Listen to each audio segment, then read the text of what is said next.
रामकृष्ण हरी सार्थ श्री ज्ञानेश्वरी अध्याय पहिला ओवी क्रमांक 119 ते 136.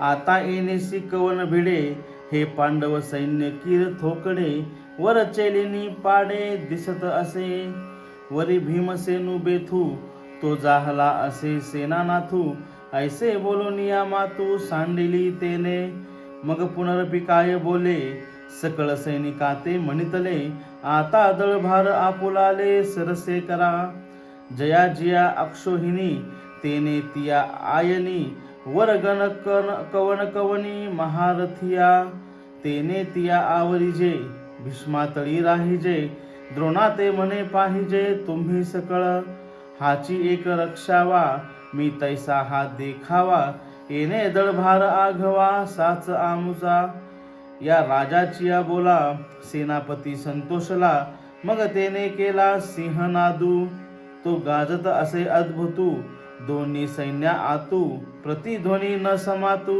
उपजत असे तयाची तुलगासवे वीरवृत्तीचे निथावे दिव्य शंख भीष्मदेवे आस्फुरीला ते दोन्ही नाद मिनले तेथ त्रैलोक्य बधिरीभूत जाहले जैसे आकाश का पडिले तुटोनिया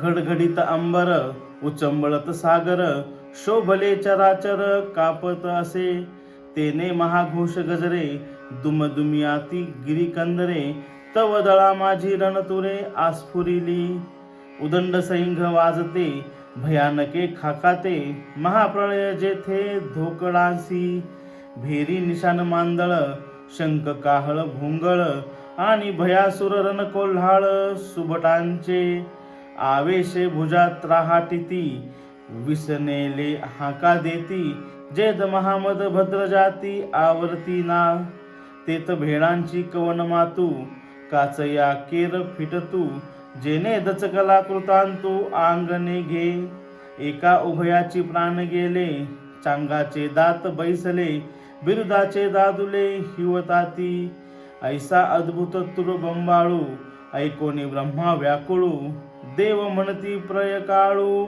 ओढवला आजी. अर्थ तरी आमच्या सैन्याबरोबर कोण बरे लढू शकेल. आम्ही वर्णन केलेल्या सैन्यापुढे पांडवांचे सैन्य अपुरे दिसत आहे. शिवाय युद्धातील कौशल्य न जाणणारा भीम हा पांडव सैन्याचा अधिपती झाला आहे.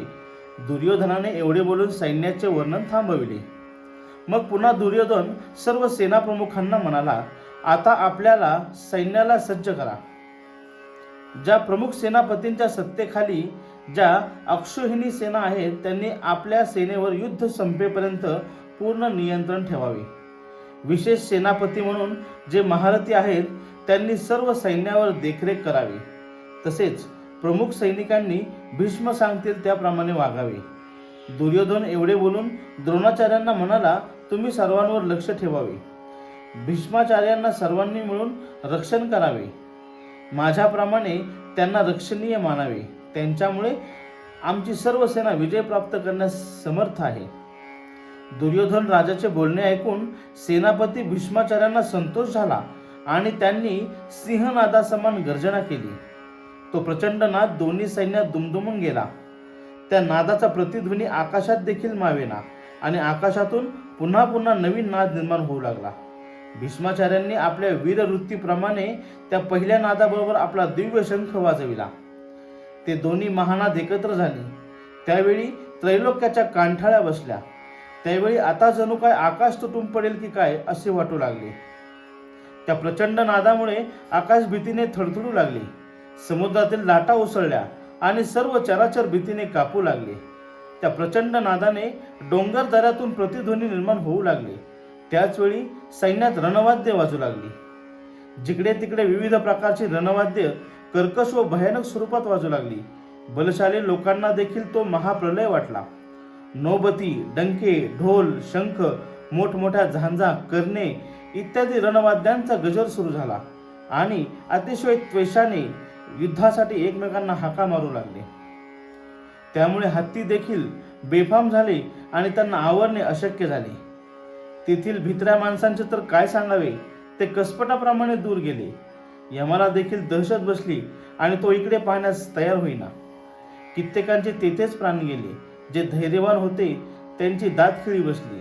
जे नामवंत वीर होते ते थरथर कापू लागले. अशा प्रकारचा महाभयंकर वाद्यनाद ऐकून ब्रह्मदेव देखील व्याकुळ झाले. प्रलयकाल जवळ आला असे देव म्हणू लागले. रामकृष्ण हरी.